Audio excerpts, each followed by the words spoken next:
Hello, I am Carlo Bustos, Educational Programs Leader at Proformative, the online community for corporate finance, accounting, treasury, and related professionals.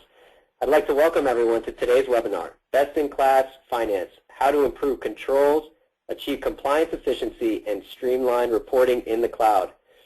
Finance organizations face the demand for improved financial governance and increased transparency and reliability of data. The cloud is maturing rapidly as mainstream choice for companies of all sizes for financial application deployment, allowing better business flexibility, faster deployment, and sustainable cost of ownership. The speakers today will share details and insights into how cloud ERP has transformed the way they manage reporting, audit, and compliance costs effectively to support growth. I'd like to take this time to thank NetSuite for helping us make this event possible and their generous support, for which helps us deliver this webinar at no cost, just like everything at Proformative. And now a few housekeeping items before we get started. First, I'd like to welcome everyone back to Proformative. If this is your first time, just a brief overview on who Proformative is. We are the largest growing online community of finance, treasury, accounting, and related professionals. We are an ad-free, noise-free community where we encourage and expect peer-to-peer collaboration. Check it out at proformative.com. Just a few event notes before we get started. The links to today's presentation will be made available, as well as the recording, via email. You can actually download the presentation currently that is posted on proformative.com/resources to follow along. If you are attending today's webinar and would like to receive full CPE credit, you will need to answer all 3 polling questions during the event and should have pre-registered for it. If you have any questions, please contact Chris Brower at proformative.com. We encourage everyone to ask questions during today's webinar. It will be slightly different. We will have a speaker present some of it up front and also a panel discussion, but we encourage and welcome questions throughout the webinar, and I will try to get to as many as I can through today's Q&A. If we do not, we will work with the speakers to answer your questions directly after today's webinar. And lastly, there will be a short survey regarding today's webinar after we go ahead and end it. We appreciate your feedback and look forward to getting any insights that we can continue to improve our content delivered to you. Now, just a brief overview on our learning objectives for today's webinar. We're looking to understand how to improve controls and efficiently manage complexity of compliance with cloud-based finance solutions, streamline reporting and achieve faster financial close time for your company with access to real-time data, as well as rationalize potential concerns over data security, integrity, and availability with cloud-based finance solutions. Okay, let's get started. I'd like to introduce today's first speaker, Mike Forman. He is the VP of Finance and Corporate Controller for NetSuite. Mike joined NetSuite in 2004 and as Corporate Controller and is responsible for the accounting and financial reporting across NetSuite's global operations. Prior to joining NetSuite, he served as Controller for Bridgewave Communications from 2000 to 2004. Mike also spent 7 years at Arthur Andersen in audit management. He holds a BBA in accounting from the University of Michigan's Stephen M. Roth School of Business. Take it away, Mike. Thanks, Carlo, and good morning or afternoon, wherever you may be calling in from. And thank you for taking the time today to let us share with you our thoughts and experiences around operating an ERP system in the cloud. All right, so before we dive into the main presentation, I'd like to share some background information with you. NetSuite was founded in 1998. We went public in 2007. We generated more than $300 million in revenue in 2012 and ended the year with a little bit more than 1,700 employees worldwide. NetSuite provides a cloud-based financials ERP software suite. In addition to financials ERP, we offer a broad suite of applications including accounting, CRM, professional services automation, and e-commerce that enable companies to manage most of their core business operations in a single integrated suite. The company delivers its suite over the internet as a subscription service using the software as a service model. And in addition to serving more than 16,000 organizations. NetSuite itself utilizes the suite to run its own business. So first I'd like to talk about what has driven us to adopt an ERP cloud environment. So first let's talk about the evolving role of finance. As you can see from this slide, and I disclaim any particular knowledge of its creation, apparently we, as in the finance department, evolved to Neanderthals in the early 2000s and finally morphed to modern humans in the last few years. I like to think we were meeting the demands of our respective organizations back then as a reporting resource. And as silly as the slide depicts our evolution, it does point out the fact that we've all had to evolve very quickly in the last decade from a reporting resource to driving business results. And we were only able to become business partners and provide real-time information and strategies by adopting new technologies and realigning our staff and resources to meet these new expectations. Here are some of the drivers that changed the demands of today's controller.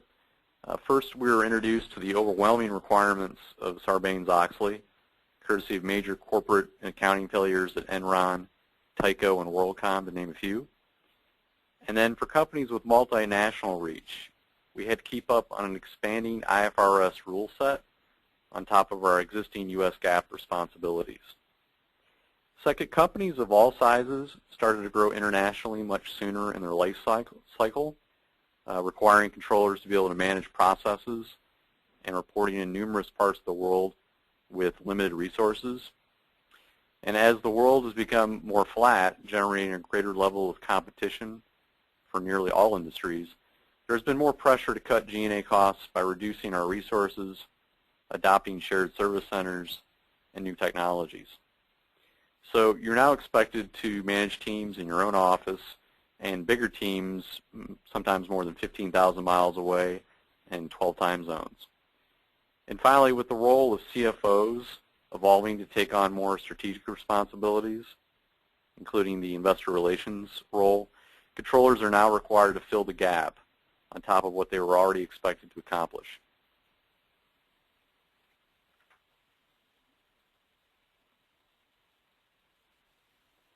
Now that we've covered some of the drivers that have changed the controller's role, let's review some of the common challenges that controllers face today. As we previously discussed, the advent of SOX and the growth of accounting pronouncements makes it very challenging to maintain an effective control environment. As a controller myself, I have to make every attempt to hire operational managers that have the requisite background and skill set to not only do their day-to-day job, but also to research their own topics, as the SEC reporting function has its own growing level of obligations, XBRL being one of them. Another challenge has to do with pulling together the necessary information from a variety of systems to produce timely and accurate financial and management reports and associated disclosures. Many systems today simply don't talk to each other in the same language and require complicated integrations which have a tendency to break when one system is customized or upgraded. And finally, a significant percentage of companies are using ERP and other key systems that are simply outdated and not capable of keeping up with today's reporting and operational requirements. Here's an example of how complicated our systems can get when we simply identify system deficiencies and purchase single-point solutions rather than taking a step back and seeking a system solution that addresses multiple issues and avoids numerous integrations. So in this example, you can see there are roughly 5 different point solutions in support, SFA, accounting, another one for web and warehousing. Typically, these systems will have their own set of data, and they're basically patchwork together through these numerous spaghetti lines, as you can see on the screen, where they're expected to communicate the data between the various applications, and you hope that all of the data at the end of the day is consistent and can be viewed in a global manner. But it's, as you can see, it can get quite complex.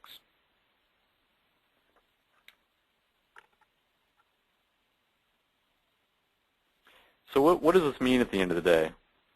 Well, relying on a complex set of disparate systems to run your business can often mean that you need to adopt error-prone, inefficient, time-consuming manual processes. Data is often siloed in the sense that you have key data kept in separate systems that can't be consolidated to provide the necessary views. And significant IT resources have to be maintained to manage the separate systems, resulting in a poor use of capital. Finally, an overall lack of confidence in the financial and management reporting. And then also, when you think about some of the global challenges that we face with companies that have operations in various parts of the world, it just isn't a big company issue anymore. A lack of well-integrated systems that aren't in the cloud present other challenges, such as an extended close cycle for rolling up subsidiary financials, lack of visibility in the subsidiary operations, scaling processes across geographies, and significant IT costs required to maintain the separate systems across the globe. In my prior position at Bridgewave, that was a good example of, we were a small company. I think we started out about 40 employees. We probably didn't grow to more than maybe 60, and we already had responsibility over a subsidiary in the UK. And of course, at that time, we didn't have a cloud solution, so we didn't have any global views, so it made it rather difficult to manage the whole business and have a real good view into the whole operations at one time.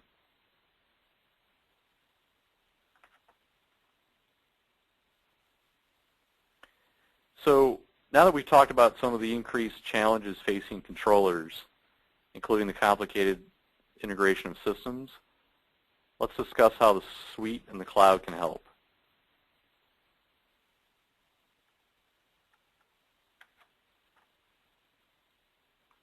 Here's a visual comparison of what a lot of companies on the left suffer from today versus what technologically progressive businesses are adopting today.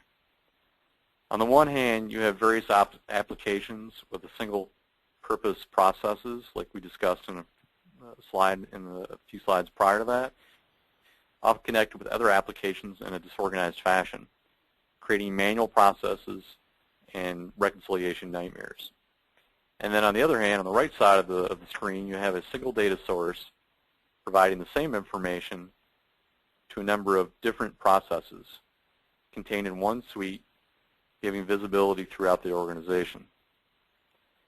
This integrated dynamic platform gives you one accurate answer, easily allows collaboration and real-time decision-making.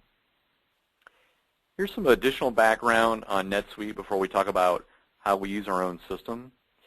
While we're not the most complicated business, we are a publicly traded company running more than 10 different subsidiaries with about the same number of different functional currencies, on top of managing roughly 35 currencies for various day-to-day transactions.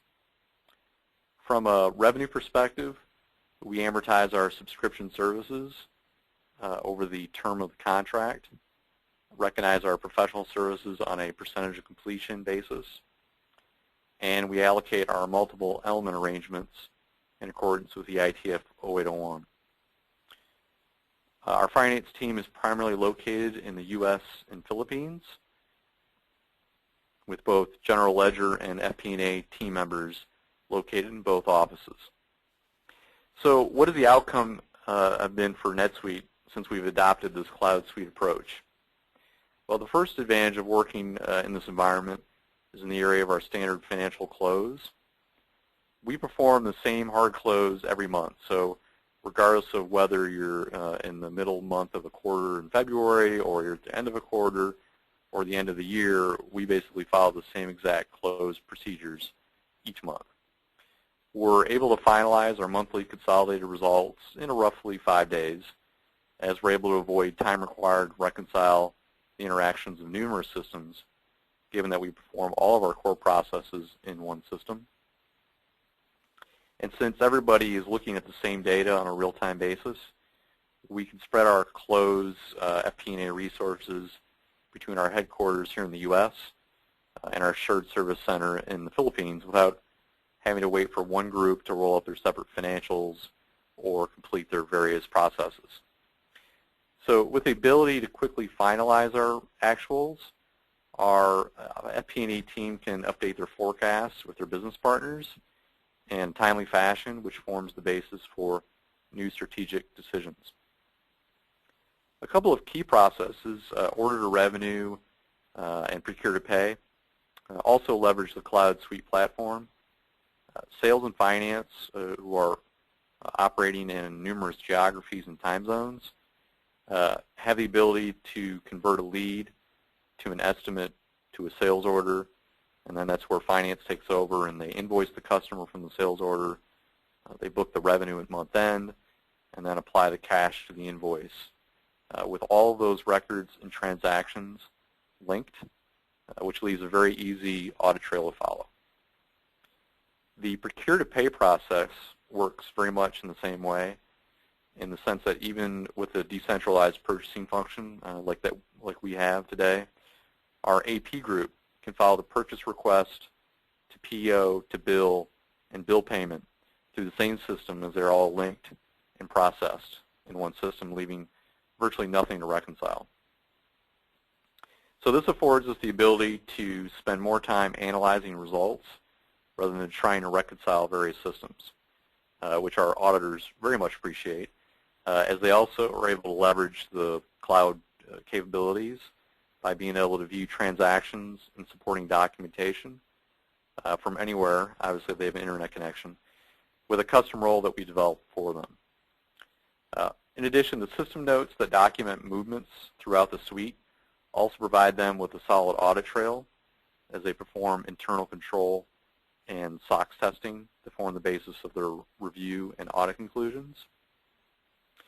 And by processing nearly all of our transactions in one system, the auditors can reduce their testing of integrations and key IT controls of numerous systems. The next slide I want to share with you is a example of a dashboard. Not my personal dashboard, what looks very similar though, which we use to monitor and manage our performance. And you may be surprised to hear that we achieved it without having to spend any time tying together multiple systems spreadsheets. So on my dashboard, as a finance organization as a whole, we have real-time visibility across the key drivers for the business. For example, sales, expenses, billings, renewals, and more. And as you can see from this slide here, you could pretty much put the data that you're really focused on in a variety of different graphical looks.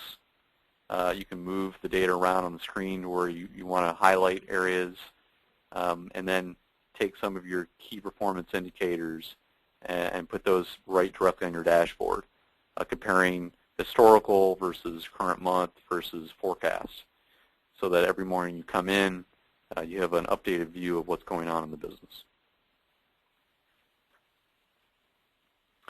The next slide that I'm going to share with you is an example of what a detailed income statement looks like, with the subsidiary structure noted in the header section, along with the elimination entity and the consolidated results to the far right. We maintain our GAAP income statement and balance sheet inside the system with very few modifications needed as we add subsidiaries and accounts. The Cloud Suite approach also facilitates the integration of entities that we acquire, as you can simply use your existing account structure, import or create the necessary entity records, for example, customers, vendors, employees, and then leverage the existing workflows with your new employees wherever they may be located. We've been successful in getting our acquired entities up and running within 60 to 90 days.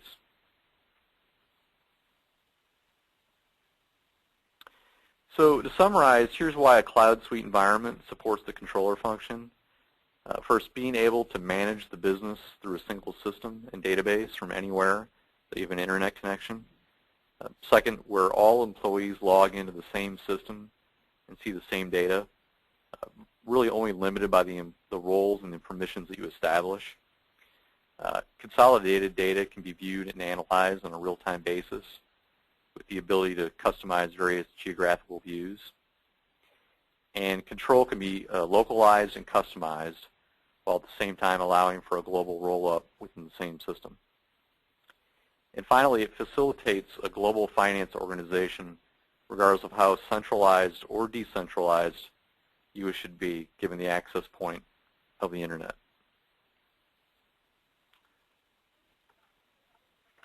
And this time I'll shoot it back to Carlo. Great, thanks, Mike. I appreciate you sharing those interesting insights from a practitioner's point of view. And so now, as Mike has mentioned, this comes back to us, and I will go ahead and launch our first of 3 polling questions. You should all be seeing this on your screens here momentarily. I'd just like to take this time to make a small reminder for those who are attending today's webinar for CPE credit. You must take all 3 polling questions in order to receive full credit, but we do urge all participants to answer the polling question as it is statistical in nature, and if we have enough time at the end, we will share some of the results. At this time, I also want to remind you to definitely ask some questions. I know we've had some preliminary ones come in, and we hope to get to some of those during our Q&A.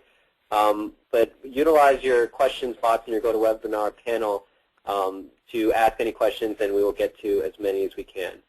And I'll give everyone about another couple seconds here and close this up.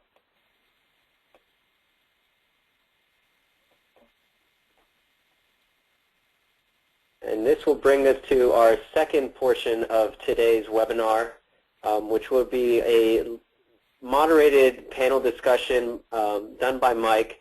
And we actually have both of our panelists. Unfortunately, there was a technical issue, and we had not included the second panelist, but we do have Jim Feeney, who is a controller at Sierra at Tahoe.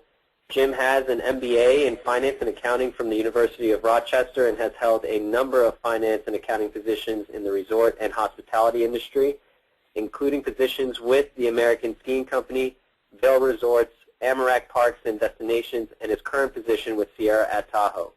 Additionally, Jim has taught finance and accounting courses at Lake Tahoe Community College as an adjunct faculty member.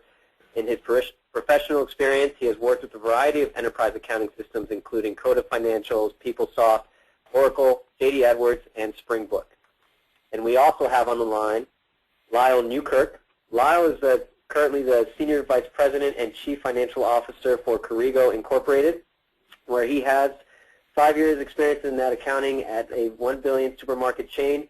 In addition, Lyle has 30 years plus experience in various financial management positions in the software industry, and he also holds an MBA in finance. And I believe at this time, Mike, you have a few questions that you'd like to ask both Jim and Lyle. Great, thanks, Carlo. So yeah, I'll take it over from here. I first wanted to start with Lyle, so thanks for joining us today. And I wanted to see if you could share with us some of your key challenges that you're facing when you're thinking about changing your existing solution to what you have today. Well, sure. We had several challenges. We actually made this change 5 years ago. But one of the things that we wanted to make sure happened was we wanted our CPA firm to treat us like we're a public company even though we're private. So we go through all the audit steps a company might go through if they're public other than Sarbanes-Oxley. So it's important that we have our financials ready to go and clean when the auditors come in. An important factor for us is deferred revenue. That's the case with most SaaS companies. This was critical for both our auditors and for us internally. Even though, as I said, we don't file with the SEC, we need to have a handle on deferred revenue at all times. Very important to us was visibility into our business. At the time, or 5 years ago, before we went to the cloud, we were running multiple systems, including Salesforce for our sales guys, a CRM product. We were using QuickBooks at that time for financials, and we were using a product called Quick Arrow also.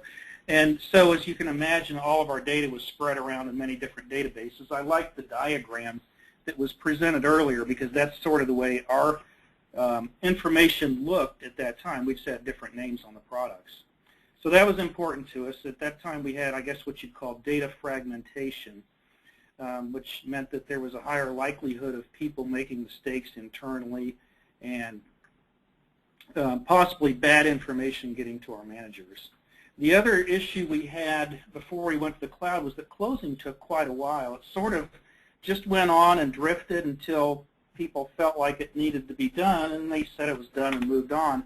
I came along about the time we were moving to the cloud, and I changed the rules a little bit and said we need a hard close and we need to do a hard close fast.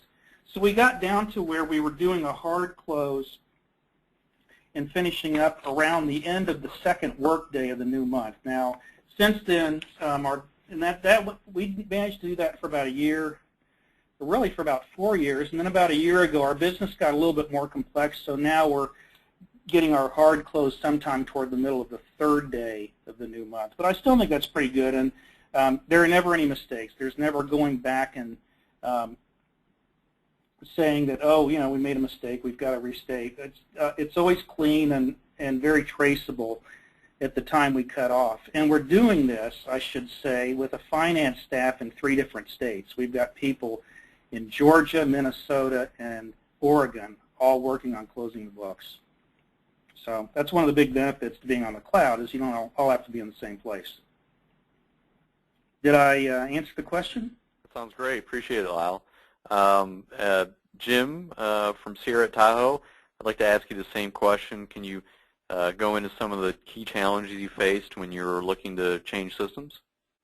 Yeah, absolutely. Our situation was a little bit unique when we made our change here, and we were part of a multi-resort holding group. So there was a kind of parent company that owned a number of ski resorts, and through some divestiture activity, we were put in a place where we had to function as a standalone resort. And all of our kind of back of the house, accounting, IT, payroll processing, all of those processes and support was actually provided by another resort in the group. So we were in this situation where we had a 90-day window to find and implement a new accounting system and new payroll system.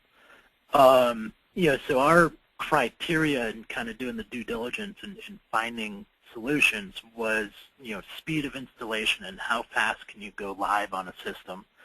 We found, very quickly that the only ERP systems that you can really implement in that time frame are cloud-based systems. So that kind of pointed us here. And another key factor for us is training. When you're going to a completely new system, the ability to, and also we're doing this during our peak, during the ski season, so it's our peak business volumes, that the ability to quickly get people trained and up to speed on using the new system was a key factor, and that kind of all pointed us towards, towards NetSuite, and we were successful in meeting all of our time frames there. Excellent. So why don't we move on to the second question, and we'll stay with Jim. Can you go into some of the improvements that you realized after you adopted the new solution in terms of your financial processes? Yeah, we were in our previous environment in the, the diagram that you saw with all the disparate data systems is pretty, a pretty good illustration of where we were, where we have data stored in spreadsheets. We have, just data all over the place. And what we've kind of come to is making NetSuite our, it's our system of record. If you want to know what the real number is, you have to look in NetSuite. We've been able to redesign a lot of our daily and weekly reporting processes where we're, through an ODBC connection, we're pulling data directly out of NetSuite. So there's never the, reconciliation process of, your daily sales and labor reports start to diverge from your, actual monthly results over periods of time, which I know is pretty typical in a lot of resort businesses. We've also, by having one system of record, we've been able to accelerate our monthly close process. There's no, we don't have any revenue reconciliation or that process as part of our monthly close because, again, it's one, the daily revenue audit process is the information that, the data from the daily revenue audit is what gets loaded into NetSuite, and, it ties, so it's a simple bank account rec to, make sure that your revenue numbers are correct. On the purchase cycle side, we previously we used paper purchase orders in the old system. So having, the electronic purchase orders and cloud-based system, internet access has been a great, we've realized some good efficiencies there. We also use NetSuite to track a lot of our food and beverage inventory, and which has, really given us some efficiencies on that side also. Excellent. Back to Lyle, can you also go into some of the improvements that you've been able to realize now in your financial processes after adopting your solution? Well, sure. And I think I mentioned deferred revenue earlier, but that was a big one. Deferred revenue in a SaaS company can be a real mess, and we had a little bit of a mess. It wasn't horrible, but could have been much better. And now it's spotless. It's perfect. So that's been a big plus for us. We did the same thing that Jim did. We eliminated all other systems, and I like the term you used, Jim, that NetSuite is the system of record, and that's the way we have it. If anybody wants to know anything, they go to NetSuite now. You don't have to go to 3 or 4 different places, and our finance staff is not having to spend time trying to reconcile data from anywhere else. I should point out that we do use ADP for payroll, but everything else is in NetSuite, and the fact is we don't really want other people looking in payroll anyway, so it works out okay. Drill down capability is very, very strong. Even a guy like me can use it, and I use it daily, sometimes hourly. So we've managed to grow quite a bit in the last 5 years. We've grown customer count-wise. I think you showed us at 1,200 customers, and that was right 4 years ago. We're at about 6,000 now. So we've grown significantly in terms of customers and numbers of transactions. I'll bet we're doing probably 20 times the number of transactions per month that we were doing 4 years ago. But the big thing is we've still got the same number of staff as we had then. So we've been able to manage this, and as I said, we're in 3 different states. So we've been able to manage all this without really having to add a lot of infrastructure in finance, which is, very important, something we're really proud of. We're self-sufficient. Everything we have is right here on the cloud. We all can get to it. I send regular briefings to the management team, and I get the data out of NetSuite and pass it on to our management team. I also use the same data for monthly reports to the board. And when it comes audit time, there's no filter between our financial system and what we give the auditors. We spit it right out of here and hand it to the auditors, which, of course, is something they appreciate. We have a lot better control than we used to have. We lock down the month and move on, as I say, once we get the books closed. We can create any kind of reports we want and have created some customized dashboards for different managers in the company. And we can slice and dice the data any way we want. So those are some of the things that we're able to do now that we weren't able to do before we went to the cloud and went live with NetSuite. Yeah, I have to second that in terms of just the ease and ability to go in and do your own searches and reporting. The prior company I came from, I literally had to ask an IT person to simply run some financial reports. So not having to rely on others outside the department to get your job done is a huge plus. So let's stick with Lyle and go into have you kind of give some advice to the listeners today about what they should be looking for as they consider changing their financial system. Some of the things you learned about going through the process. Well, I guess I can't imagine doing anything other than going to the cloud. Now, I'm biased. Let's face it, I'm biased. Our company provides cloud-based software, so I'm obviously a big proponent of that methodology. But the fact is, why would you not do it? It's always available. I don't need an IT guy to keep the system up and running for me. It's secure. We're never down, never. And I can get to it from anywhere. I'm going to my in-laws in South Georgia for a long weekend this coming weekend, and I can dial in to my quarter close while I'm down there. So I can't really imagine. My advice to you would be, if you're at all worried about the cloud, don't be.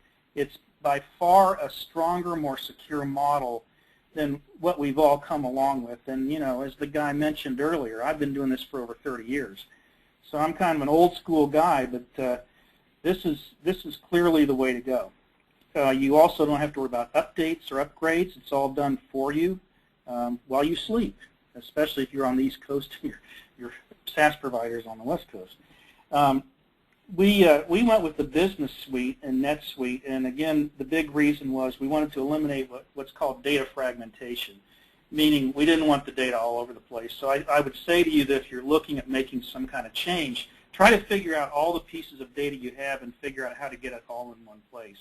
And then finally, spend some time up front evaluating vendors. Vendors come and go. NetSuite's been around for quite a while and is very stable, but select your business software with growth in mind. Don't get something for what you need today. Get something for what you think you're going to need 5 years from now, because it comes quicker than you know it.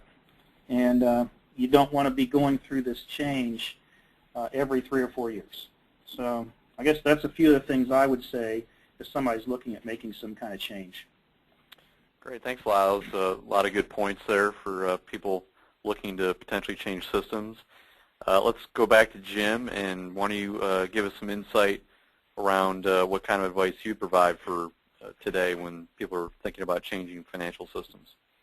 Yeah, I think it's probably right along the same lines as Lyle, and I should point out that we also use ADP for payroll processing. We also have a retail point of sale system that's kind of a specific solution to the ski industry, where you want your ticketing and point of sale system to also serve as an access control system.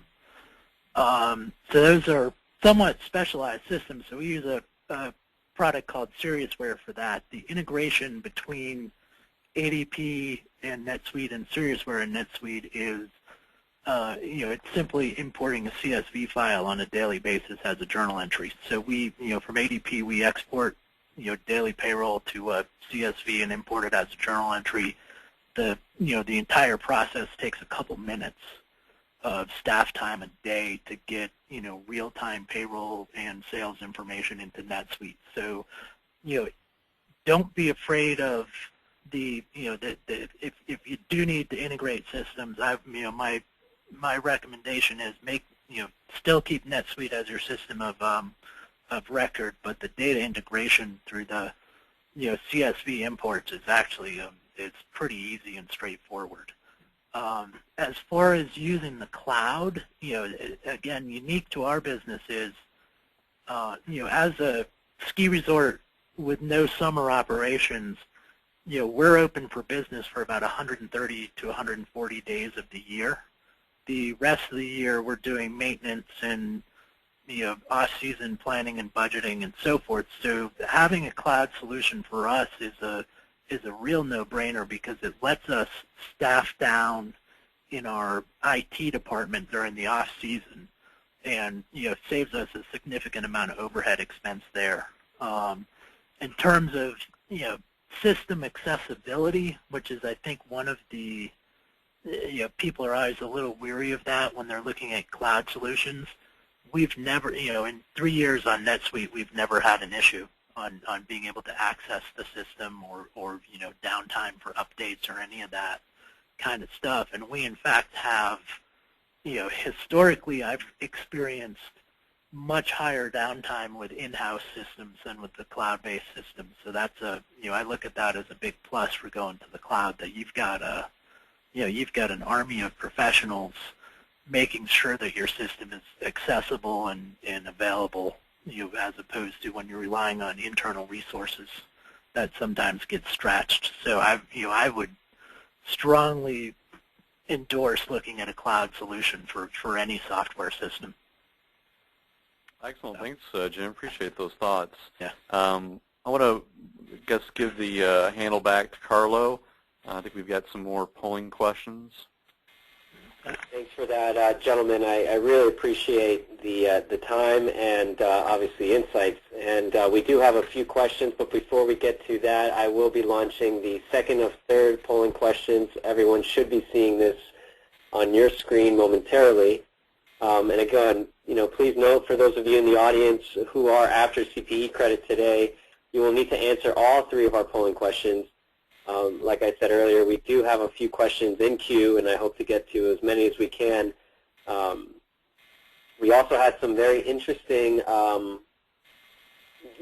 feedback on the first polling question, and if we get some time towards the end of the Q&A, I may be able to share that with Mike and both Jim and Lyle, and seeing what their thoughts are, on kind of the responses. So I'll give this polling question another couple seconds before I close it and we open it up for Q&A.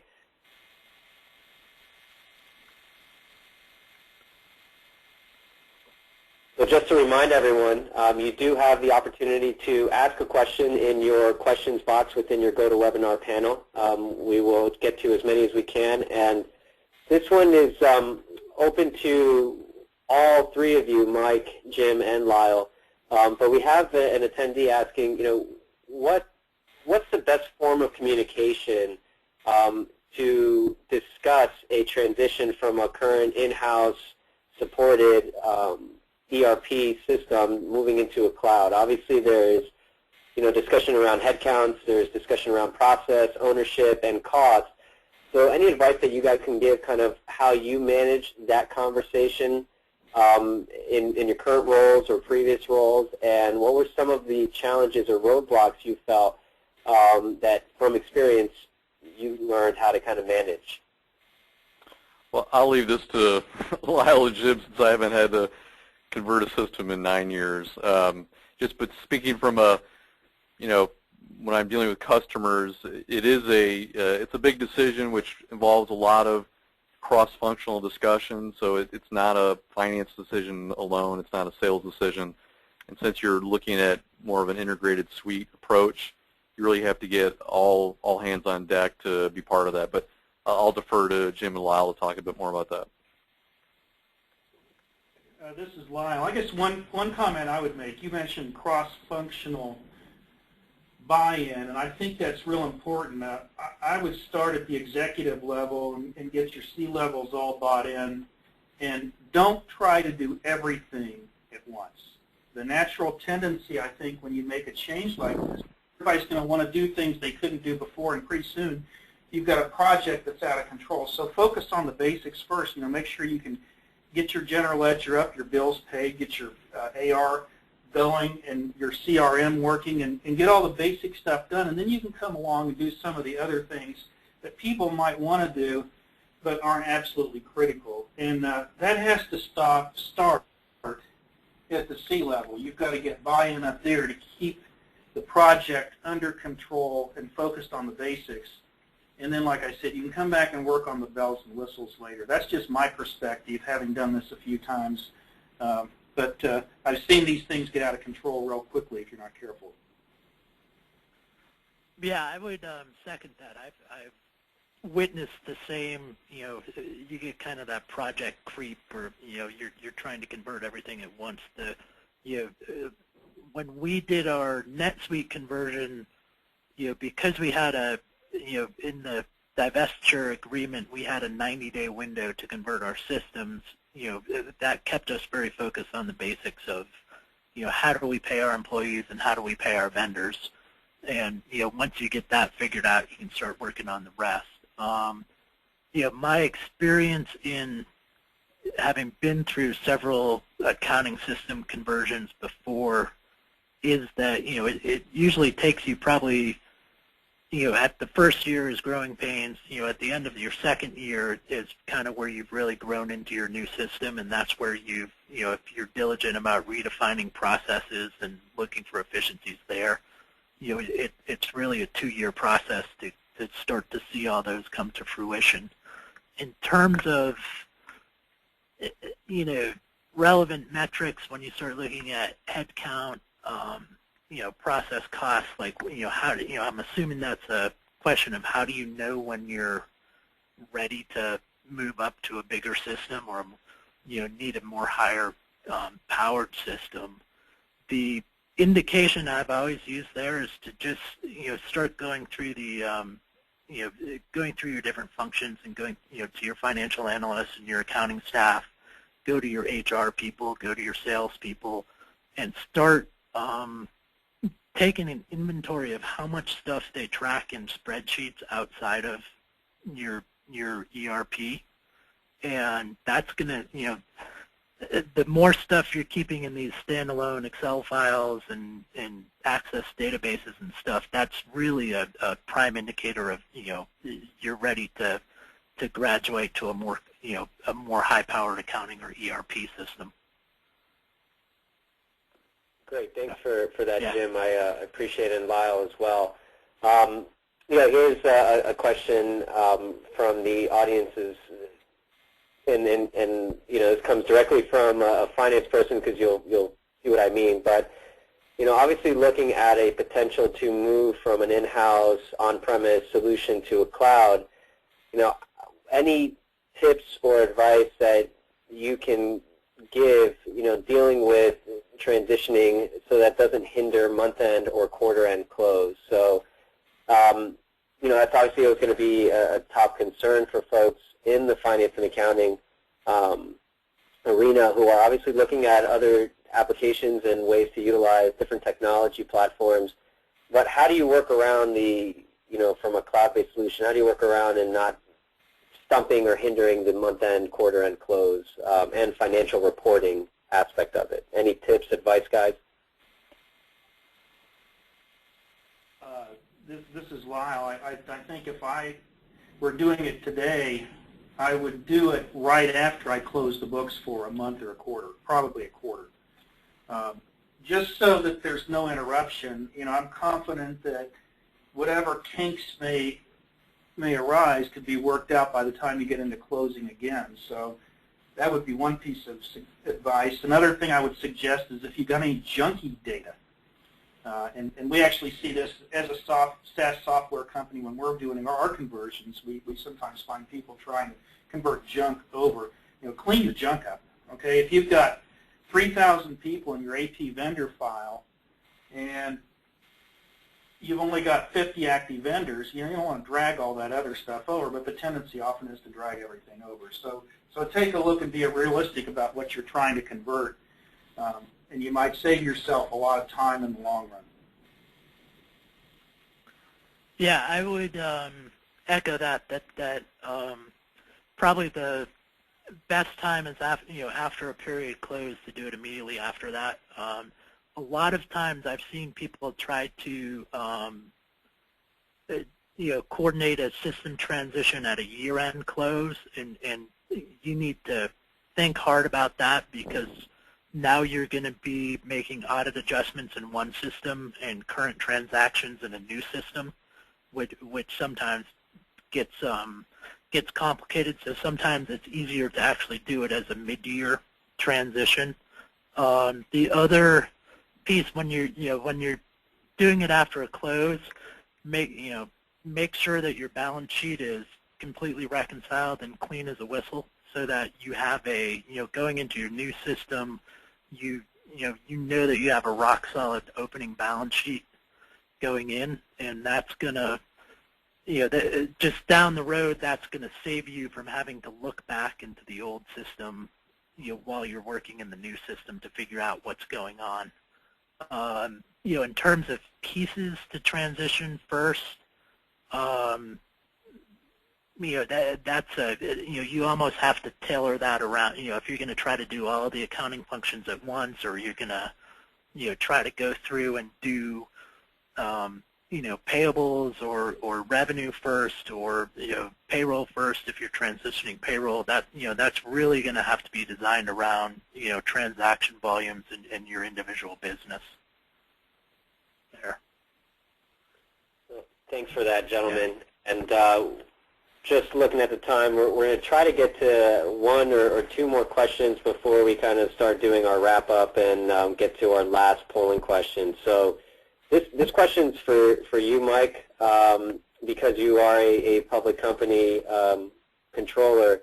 What's the risk management or any advice, let me rephrase this question, any advice that you can give to a public company CFO controller from a risk mitigation perspective on financial reporting based on utilizing this cloud-based application? So anything that you can kind of provide from tips, best practices that you guys incorporate in your process from financial reporting, that'd be great. Right. So, as I discussed previously in the slide deck, we drive our financials directly out of the system, so there's no concern about having to take data out and creating financial statements in another system or application. But the key in having confidence in those numbers is setting up your appropriate permissions and roles with your various financial operations. So making sure that you've got strong segregation, which you can do with the permissions and roles, so that when you finally roll up that data, you have confidence in it that all the reconciliations are being done timely. The same person doing the reconciliation isn't the same person that's doing the actual core transactions. And so the system also obviously helps you look and analyze kind of who's making those transactions and edits. A beautiful audit trail is provided. And then when you get into the actual disclosure end of it, you hopefully have solid data support for all your major transactions, which you can then leverage to support your financials and your disclosures when your auditors come in and do their quarterly reviews and their audits. I mean, we use an actual SEC filing tool that's not part of NetSuite, but it does allow us to simply do an export-import of the data that we come up with in NetSuite, which forms the basis for all of our disclosures and financial statements that we use for our Qs and our Ks. So really strongly leveraging the control structure in the system gives you a lot of confidence that the numbers you're putting into your filings and your disclosures are very accurate. Great, thanks for that, Mike. Lyle or Jim, do you guys, I mean, obviously different businesses, but obviously still have, shareholders and board of directors to and potential investors that you still need to supply financial reporting to. Any tips or advice that you guys can offer from a risk mitigation of releasing certain financials and then coming back later to say, wait, actually these are new or updated numbers? Obviously, anything that you guys can provide on that end? This is Lyle. I've been a public company CFO before, and even though we're private, we've got a lot of investors, and we behave like we're public. Okay, we're gonna try to take all the steps and all the care that's necessary to make sure our financials are well prepared and that we're not going to have to come back and say that we've made a mistake somewhere. So I think you need to behave with a high standard, and I think I heard the word confidence in what Mike said. I think that's exactly right. Make sure you've done the proper review and you're confident with your numbers before you release them. And that's, I said we do our closes in, now it's 2.5 days, but about at least a day and a half of that is really just reviewing and analyzing and just making sure everything looks the way it's supposed to look. So that would be my feeling as far as risk mitigation. I don't want to get sued by an investor, so we're going to put out clean financials every month. Yeah, I would, we're a privately held company also. We have, previously our owner held his ski resorts as a publicly traded company, so we're certainly familiar with public reporting requirements, a lot of your risk mitigation is actually going to be done with your internal review process. Things like segregation of duties and really having a solid monthly closing process are going to be the cornerstones of that. NetSuite, there's an infinite number of customizations that you can make in user roles, and you want to make sure that you're setting up your user roles and user permissions, that's synchronized with your roles and job descriptions and roles and responsibilities of individual people, to make sure that people have access to the functions they need to do their job, but not access to things that they're not, that they shouldn't be doing. And I think that's going to, give you a level of comfort in that. And then, the rest just comes from your own month-end review process. Well, thank you for that, gentlemen. And that concludes our Q&A portion of this webinar. And I'd just like to get into some of our few last housekeeping items before we end the webinar today. At the end of the webinar, everyone will be prompted to participate in a brief survey, which we truly value your feedback and appreciate your time to help us to continue to deliver the great content that we provide. At that time, you can also either request to connect with either of the speakers, Mike, Jim, or Lyle, or the sponsor, NetSuite, with the click of a mouse. And we encourage everyone to continue this discussion and ask more questions around this particular topic on proformative.com. And lastly, for those of you who do have any questions around your CPE credit, please contact Chris Brower at proformative.com. Now, this slide is a little old.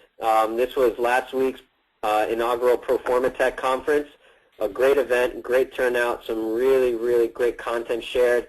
We encourage everyone to check out proformatech.com. All of the presentations for all of the sessions are posted currently on the website for everyone to download and share. We will also be posting the recorded video sessions here in the next few weeks, and we will keep everyone abreast of that. And I'd like to take this time to thank Mike, Tim, and Lyle for their time and insights. Thank you, gentlemen, for taking the time. You are all very informative and insightful in this particular topical area. And I also want to take this time to thank today's sponsor, NetSuite, which we appreciate the support of our sponsor and the speakers to bring you the great content and knowledge that we've shared during today's webinar. And before we end today's webinar, I will be launching the third and final polling question. Again, this is the last question, so please answer this to receive full CPE credits. Also, at the end of this polling question, I will close down the webinar, and when you will be prompted to take the short survey. We greatly appreciate your feedback, and at that time, you can also request a connection with the speakers and sponsor with the click of the mouse. I'll leave this open just for a few seconds longer. And I want to thank everyone for taking the time out today, and we look forward to seeing you on another Proformative event or online at proformative.com. Have a great rest of the day, folks. Goodbye.